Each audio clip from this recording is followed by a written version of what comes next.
Ladies and gentlemen, welcome back to the other side of the corner. Welcome to your latest Chelsea video, which is, of course, in regards to Palmeiras, Estevao Willian's Palmeiras nil, Porto nil. But this, for me, was a very, very entertaining game, ladies and gentlemen. Of course, we're going to talk about Estevao Willian at an extensive manner on this video because he is going to be a future Chelsea player. Man of the match, DAZN have announced him as the man of the match. For me, look, he was definitely one of the standouts. There's no two ways about that. Before we get into all of that, ladies and gentlemen, first of all, smash up the like button. That's number one. Number two, if you haven't subscribed, make sure you subscribe and hit the bell notification to stay in touch with all my content. Palmeiras nil, Porto nil. Very, very end-to-end game. Both teams had enough opportunities to win the game.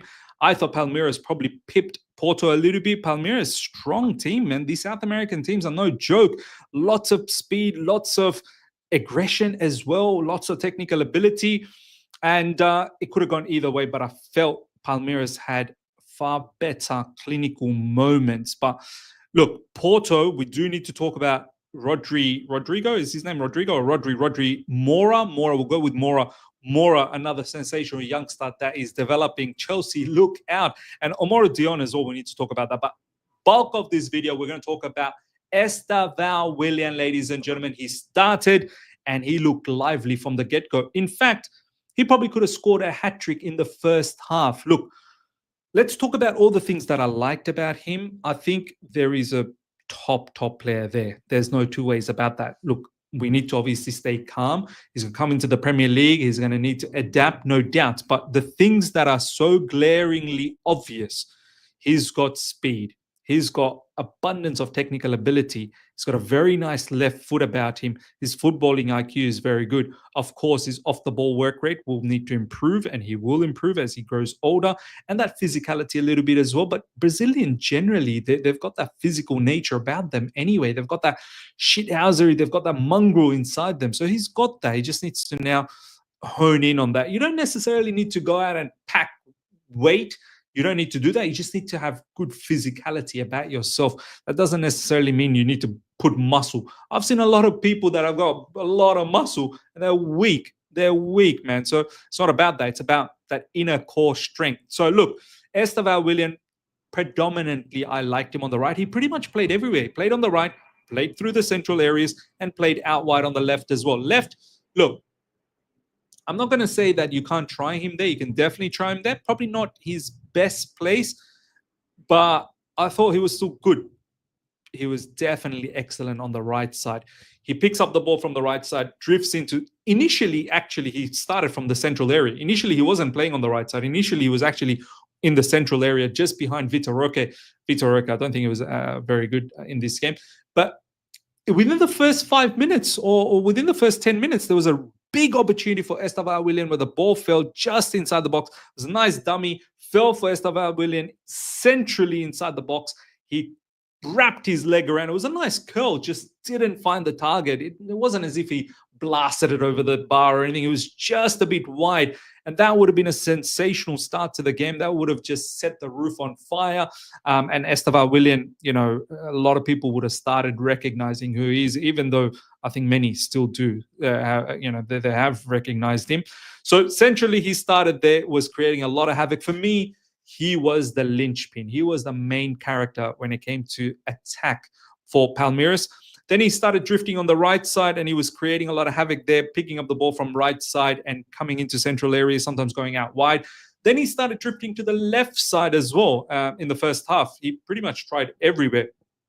And from the left side, there was one lovely ball from, I can't remember who it was, from midfield for Palmeiras, putting an excellent, slicing of the defense pass where Estevao Willian from the left just came in and got to the ball, and the pace was there. The pace was there. Everything was there.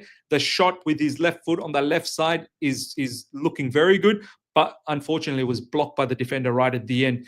He did everything right. I think if the defender was not there to block it or he missed it, I think that was going goal bound. And then right at the end of the first half, there was just a lot of chaos that was happening inside the box. where Palmeiras, they had 3 chances in the one play, and one of them was for Estevao Willian as well, where he could have scored. So all up, he really could have got himself a hat-trick. In the second half, he started again on that left side. Not that much was going on in the second half for him.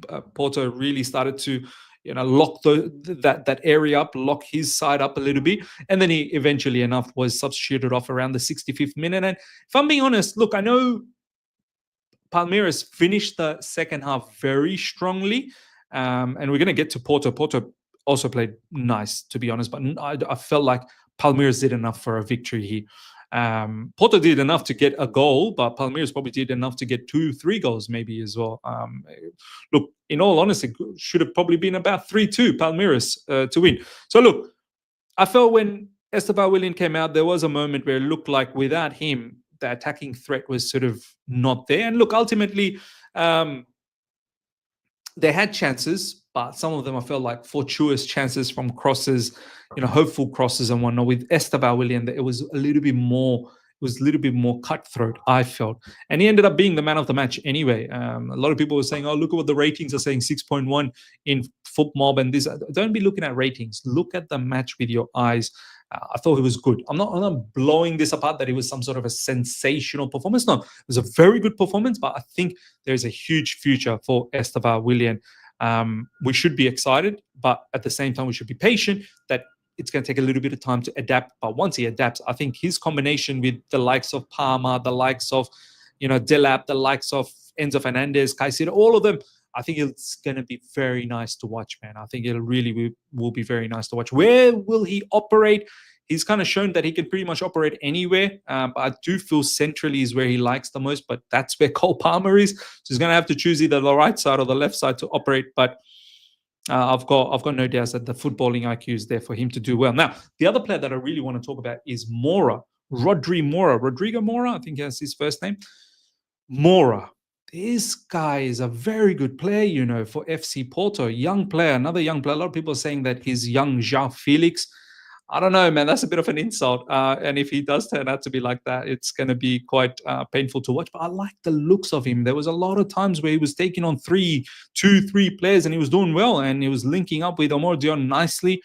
There's something about this player. Look, still a lot to develop, of course. A lot to, in terms of his decision-making, a lot to look at as well. But it seems like there's a star there. 100 million release or 70 million euros release clause for Mora. I'm pretty sure he's going to go places as well. But I wanted to put it out there. This Rodrigo Mora, very, very talented player, 18-year-old. Chelsea are generally in for these type of options and players, 18-year-olds. Release clause of 70 million euros, which is what, around 60 million pounds. Don't be surprised if Chelsea go in on it. Last but not least, I want to talk about Omar Dion. Very, very good striker. I know he hasn't scored anything in this game, and I know overall in last season for Porto, it wasn't huge in terms of stats, but something about this striker, man. There really is something about his hold up, his ability to link up, his physicality, his pace. For a big guy, he's quite pacey, man, and his physicality is mad.